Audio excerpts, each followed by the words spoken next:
जंगल में सारे पंछी मिलजुल कर रहते थे। कभी किसी पंछी को किसी चीज की जरूरत पड़ती तो वो अवश्य एक दूसरे की मदद किया करते। सभी पंछी अपना पेट पालने के लिए कोई ना कोई काम करते। जंगल के बीचों बीच पंछियों का पंछी मार्ट बनाया गया था, जिसमें सब मिलजुल कर कोई ना कोई व्यापार करते। मीनू चिड़िया अनाज बेचती, रानू चिड़िया लकड़ी बेचती, टोनी कबूतर पंछियों का खाना बेचता और इधर कालू कौवा अलग अलग प्रकार की मछलियां बेचता। उसी जंगल में लाडो चिड़िया एक बरगद के पेड़ पर अपने पति के साथ घोंसला बनाकर रहती। उसके पति चील राजा के महल में नौकर थे। उनके सैलरी से आए हुए पैसे घर खर्च में चले जाते। लाडो का परिवार गरीब था, इसीलिए वो खुद का कोई व्यापार नहीं कर सकती थी। इस वजह से वो कालू कौवे को काम में मदद किया करती थी। दिन के आखिर में कालू उसे अपने काम का मुआवजा देता। इस तरह से लाडो की जिंदगी अच्छी तरह से चल रही थी। एक दिन सुबह, हाय रे, ये क्या हो गया? मेरे अंडे कहाँ गायब हो गए?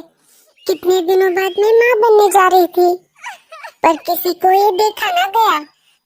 कौन है जिसने मेरे अंडे चुराए हैं? मैं उसे नहीं छोड़ूंगी। अब तक तो जंगल में सब कुशल मंगल चल रहा था, पर न जाने सारे पंछियों को किसी की नजर लग गई और दिन की शुरुआत में ही सब जगह पर रोने और चिल्लाने की आवाजें आने लगी। हे ऊपर वाले, मेरे भी अंडे किसी ने चोरी कर लिए। अब मैं क्या करूं? अजी, ये अचानक क्या हो रहा है? ये जंगल में सुबह सुबह पंछियों की रोने की आवाजें क्यों आ रही है? हाँ, मैं भी यही सोच रहा था। चलो चलकर देखते हैं। लाडो और बल्लू चिड़ा रानू चिड़िया के पास आ जाते हैं। वो देखते हैं तो वो जोर जोर से रो रही थी।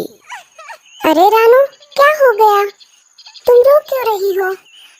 तुम्हें क्या बताऊं लाडो, मैंने कल 2 अंडे दिए थे, इसीलिए मैं बहुत खुश थी।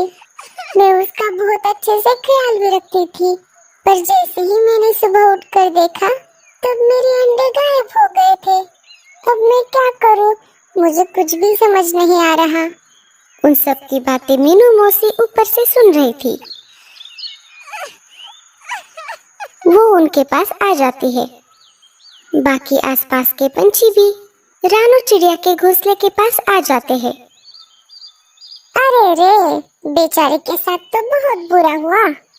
अच्छा है, मैं तो अकेले रहती हूँ, मुझे तो इन सब चीजों की कोई झंझट ही नहीं है। अकेले रहो और मस्त अच्छे से जिंदगी जियो। अरे मीनू मौसी, ये आप क्या कह रही हो? एक तो रानू चिड़िया पर संकट आन पड़ा है और ऊपर से तुम उसे चिढ़ा रही हो। जरा वक्त की समझ रखा करो। हाँ हाँ, चुप हो जाती हूँ। मेरा क्या, मुझे मेरे काम है। तुम जैसे मैंने काम पर नौकर नहीं रखे जो मेरा काम आसान कर दे। मीनू मौसी, आप भी ना। हाँ हाँ, जा रही हूँ। रानू चिड़िया, तुम रो मत। बाजार जाते जाते मैं तुम्हारी फरियाद राजा जी के पास कर दूंगा। वो जरूर इसका हल ढूंढ निकालेंगे। हाँ हाँ कालू, ये अच्छी बात है। चलो मैं भी तुम्हारे साथ चलता हूँ। सारे अपने अपने कामों के लिए निकल पड़ते हैं। रात हो जाती है। हर दिन की तरह सारे थक हार कर अपने अपने घोंसले में सोने की तैयारी कर रहे थे। हर रोज तो सब शांति से सो जाते थे, पर आज जंगल में कुछ अजीब सा सन्नाटा छाया हुआ था। सारे पंछी सो गए। जैसे ही सुबह हो गई, बुलबुल चिड़िया के रोने की आवाज से सारे पंछियों की नींद टूट गई। अरे, मैं तो लूट गई। मेरे भी अंडे किसी ने चुरा लिए। मैं तो बर्बाद हो गई। सारे पंछी बुलबुल चिड़िया के घोंसले के पास आ गए। कल तो सब रानू चिड़िया को सहानुभूति दे रहे थे, पर आज सबके होश उड़ गए थे। वो ये सब देखकर डर भी गए थे, क्योंकि उनको पता था कि किसी न किसी दिन अगली बारी उनकी भी हो सकती है। अरे बावले, चलो हम राजा जी के पास चलते हैं। ये बात भी राजा जी के पास पहुंच गई। हमारे जंगल में ऐसा कौन कर सकता है? जो भी उसे ढूंढ लेगा उसे इनाम के तौर पर बड़े पेड़ पर रहने को घोंसला दिया जाएगा। राजा जी ने तो ऐलान कर दिया, पर इधर लाडो चिड़िया तो बहुत परेशान हो गई थी, क्योंकि कुछ ही दिनों में वो भी अंडे देने वाली थी। अरे लाडो, तुम चिंता मत करो, मैं हूं ना तुम्हारे साथ। अंडे देने में और 2-3 दिन है, तब तक हम सब मिलकर उस अंडा चोर को ढूंढ लेंगे। चलो, अब मैं काम पर चलता हूँ। तुम आज जल्दी घर आना। ठीक है। बल्लू चिड़िया और लाडो चिड़िया दोनों काम पर निकल पड़ते हैं। रोज की तरह लाडो चिड़िया कालू कौवे को मछलियाँ बेचने में मदद करती है। सब अपने अपने ठेले पर अपनी अपनी चीजें बेच रहे थे। तभी वहां पर एक बड़ा गिद्ध बहुत सारे अंडे लेकर आता है। वो एक ठेले पर अपने सारे अंडे रख देता है। सब उसे देखकर चौंक जाते हैं। अरे लाडो, ये नया पंछी कौन है? पहले तो इसे हमारे जंगल में कभी नहीं देखा। हाँ कालू भैया, मैंने भी इसे हमारे जंगल में पहले कभी नहीं देखा। सारे आश्चर्य से उसकी तरफ ही देख रहे थे। तभी गिद्ध बोला, अरे मैं बाटला हूँ, पड़ोस वाले जंगल में रहता हूँ।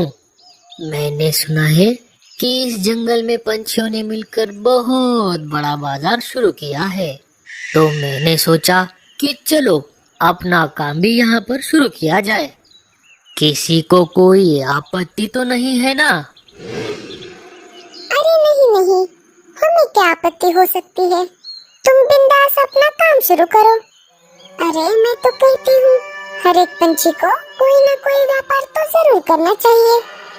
चलो, तुम्हारी बोनी तो मैं ही कर देती हूँ। मुझे एक अच्छा सा अंडा दे दो। अरे मीनू मौसी, ये आप क्या कह रही हैं? उसकी पूछताछ करने के बजाय आप उससे अंडे खरीदने की बात कर रही हो। अरे मूर्ख, क्या तुम्हें दिखाई नहीं देता? वो एक बड़ा सा शिकारी पंछी है। उसके एक ही झटके में हम सबकी गर्दनें उड़ा देगा वो। पूछना है तो तुम ही पूछ लो। जाओ जाओ। मीनू बड़े गिद्ध से एक अंडा ले लेती है। रात के समय अरे उस गिद्ध की वजह से खामखा ये अंडा मेरे गले में पड़ गया। अब इसे संभालने में मेरी कमर ही टूट जाएगी। इधर लाडो चिड़िया 2 अंडे दे देती है। बल्लू और लाडो चिड़िया बहुत खुश थे। तुम चिंता मत करो लाडो, हम इनका बहुत अच्छे से ख्याल रखेंगे। आधी रात में वही गिद्ध अंडे की खुशबू सूंघकर जंगल में आ जाता है। हाँ, मुझे यही कहीं से बहुत सारे अंडों की खुशबू आ रही है। लगता है कल मेरा व्यापार बहुत अच्छे से होगा। चलो, मैं अपना काम कर लेता हूँ। दूसरे दिन सुबह लाडो के दोनों अंडे गायब हो चुके थे। फिर भी लाडो चिड़िया और बल्लू चिड़िया शांत खड़े थे। तभी वहां पर कालू कौवा आ जाता है। अरे लाडो, क्या तुम्हारे भी अंडे चोरी हो गए हैं? हाँ कालू भैया। चलो, मैं राजा जी के पास शिकायत दर्ज करके आता हूँ। उसकी कोई जरूरत नहीं है कालू भैया। आप बस राजा जी और उनके सिपाहियों को लेकर पंछियों के बाजार में आइए। हम वहीं पर आपका इंतजार करेंगे। ठीक है।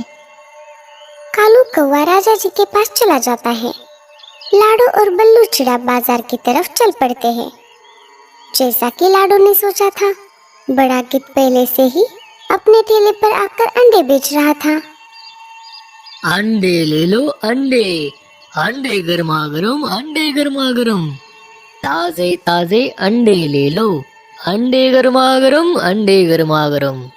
ले लो भाइयों, ले लो बहनों, ले लो बच्चों, ले लो अंडे गर्मा गर्म, अंडे गर्मा गर्म। कालू कौवा राजा जी को लेकर बाजार में आ जाता है। क्या हुआ लाडो, तुमने इतनी जल्दी में हमें यहाँ पर क्यों बुलाया?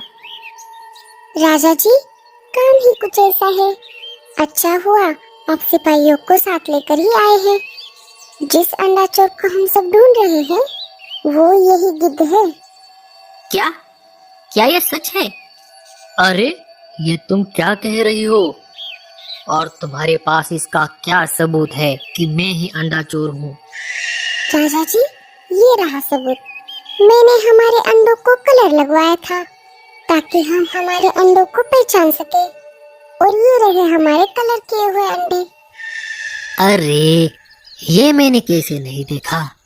अब मैं क्या करूं? चलो यहाँ से फूट लेने में ही अब मेरी भलाई है। बड़ा गिद्ध भागने की कोशिश करता है, परंतु राजा के सिपाही उसे पकड़ लेते हैं। लाडो, तुम्हारा बहुत बहुत शुक्रिया। तुम्हारे चालाकी की वजह से हम इस चोर को पकड़ पाए, और तुमने इसमें अपने अंडों की जोखिम भी उठाई। जैसे कि मैंने कहा था, बख्शिश के तौर पर मैं तुम्हें बड़े पेड़ पर घोंसला बनाकर देने की घोषणा करता हूँ।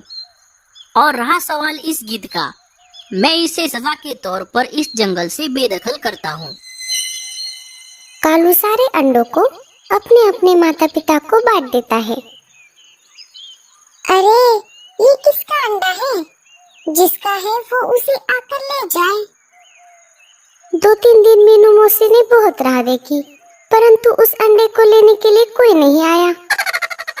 एक दिन उस अंडे में से कौवे का बच्चा बाहर आ गया। मम्मी, मम्मी, अरे ये क्या हो गया? अंडे से बच्चा निकला भी तो कौवे का। अब इसे सारी जिंदगी मुझे ऐसे ही संभालना होगा।